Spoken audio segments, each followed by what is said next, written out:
ప్రహ్లాద నారద పరాశర పుండరీక వ్యాసాది భాగవత పుంగవ హృన్నివాస భక్తానురక్త పరిపాలన పారిజాత లక్ష్మీ నృసింహ మమ దేహి కరావలంబం.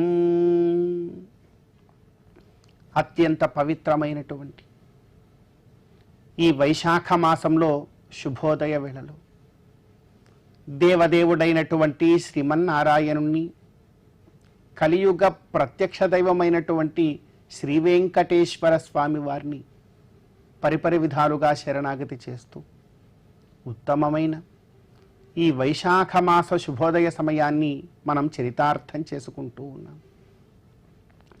ఈ వైశాఖ మాసంలో మనందరి యొక్క ప్రధానమైనటువంటి కర్తవ్యం గోవిందుడి యొక్క ఆరాధన.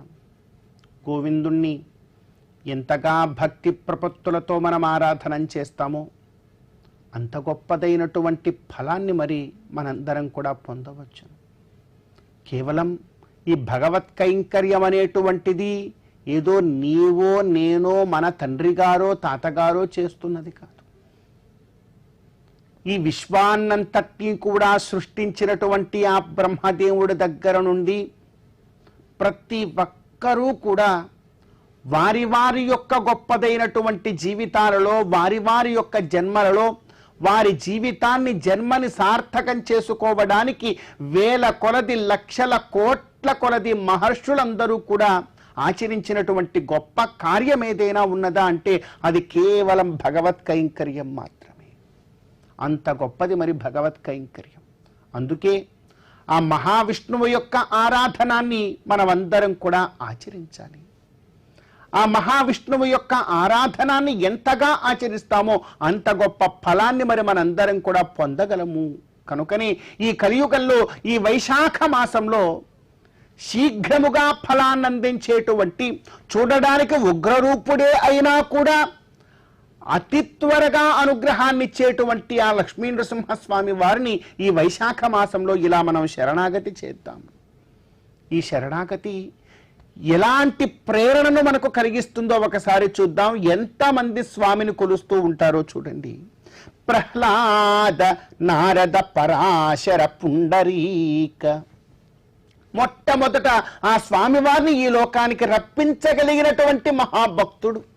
అందుగలడిందులేడని సందేహము వలదు, చక్రి సర్వోపగతుండు ఎందెందు వెదకి చూచిన అందందే గలడు దానవాగ్రణి వింటే అని కేవలము నమ్మకంతోనే ఆ స్తంభము నుంచి స్వామి వచ్చేలాగా గొప్ప స్తుతి చేయగలిగినటువంటి వాడు ప్రహ్లాదుడు. అలా ప్రహ్లాదుడితో మొదలుకొని ప్రహ్లాద నారద, నారదుడు కూడాను, ప్రహ్లాదుడి ద్వారా నారదుడు, ప్రహ్లాద నారద పరాశర పుండరీక పరాశరులు వారు, ఇంకా ఎంతో మంది ఉన్నారట. వ్యాసాది భాగవత పుంగవ హృన్నివాస.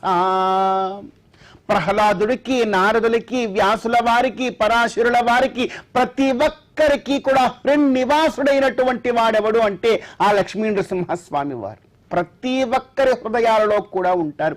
అందుకే కదా శంకర భగవత్పాదుల వారు కూడా ఇంత గొప్ప స్తోత్రాన్ని మనకు అనుగ్రహించి ఉన్నారు. అందుకే ప్రహ్లాద నారద పరాశర పుండరీక వ్యాసాది భాగవత పుంగవ హృన్నివాస. ఎందుకు వారందరి హృదయాల్లో ఆయన ఉంటాడు అంటే ఆయనకు ఒక లక్షణం ఉన్నది. ఏమిటా లక్షణము అంటే భక్తానురక్త పరిపాలన పారిజాత. భక్తానురక్త పరిపాలన పారిజాత. ఎంత గొప్ప మాట మాట్లాడుతూ ఉన్నారు.